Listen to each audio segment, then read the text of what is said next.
Maharashtra bulletin, आपला महाराष्ट्र, आपली बातमी।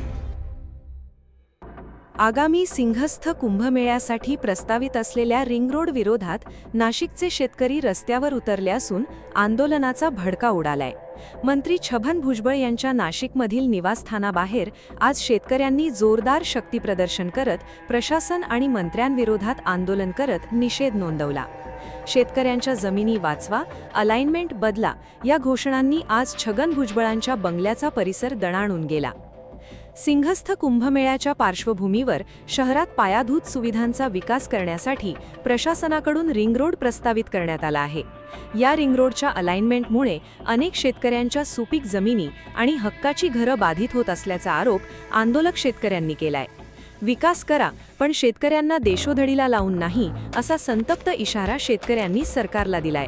भुजबळ ह्या जिल्ह्याचे सगळ्यात सिनियर नेते आहेत, मुख्य नेते आहेत, मंत्रिमंडळात सुद्धा ते उच्च स्थानावर आहेत आणि शेतकऱ्यांचे प्रश्न भुजबळ साहेबांनी सोडवावे, त्यांच्यासाठी रस्त्यावर उतरावं, आम्हाला न्याय द्यावा। रस्त्यावर का उतरावं तर पाहणी केल्याशिवाय काही कळत नाही। सॅटेलाइट कॅमेरे आम्हाला कळत नाही, आमच्या शेतकऱ्यांना सॅटेलाइट कॅमेऱ्याची भाषा कळत नाही। एकीकडे प्रशासन आम्हाला म्हणतंय की आम्ही तोडगा काढू, दुसरीकडे आम्हाला 19वी नोटीस पाठवली।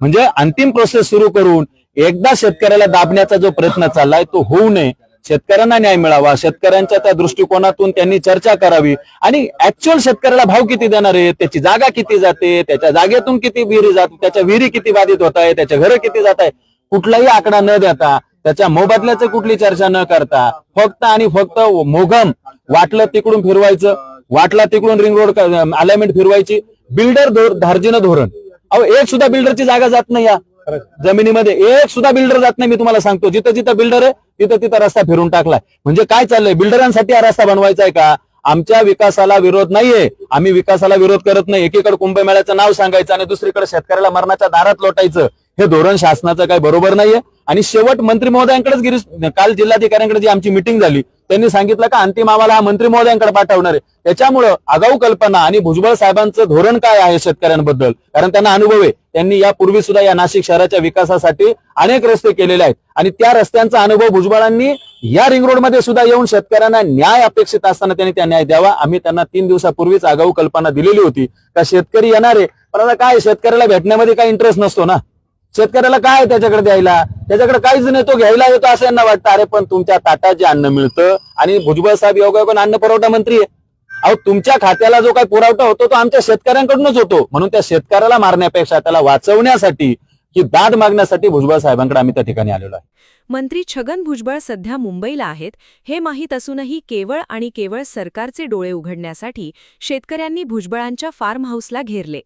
आंदोलनाची तीव्रता पाहता भुजबळांच्या निवासस्थानाबाहेर प्रचंड पोलीस बंदोबस्त तैनात करण्यात आला होता। काही काळासाठी या परिसरात कमालीचा तणाव निर्माण झाला होता। पोलीस आणि आंदोलकांमध्ये किरकोळ शाब्दिक चकमकही पाहायला मिळाली। एकीकडे सिंहस्थाच्या नावाखाली नाशिकच्या विकासाचा दावा केला जात असताना दुसरीकडे मात्र भूमिपुत्र आपल्या जमिनी वाचवण्यासाठी रस्त्यावर उतरला आहे। जर प्रशासनाने मनमानी कारभार थांबवला नाही आणि शेतकऱ्यांशी चर्चा करून रिंगरोडचा आराखडा बदलला नाही तर हे आंदोलन अधिक तीव्र करू, असा इशारा शेतकऱ्यांनी दिलाय। या संपूर्ण वादावर प्रशासन नमती भूमिका घेणार की शेतकऱ्यांचा हा रोष सरकारला महागात पडणार, याकडे नाशिक शहरासह जिल्ह्याचं लक्ष लागलंय। महाराष्ट्र बुलेटिनसाठी भूषण जैन, नाशिक। महाराष्ट्र बुलेटिन, आपला महाराष्ट्र, आपली बातमी।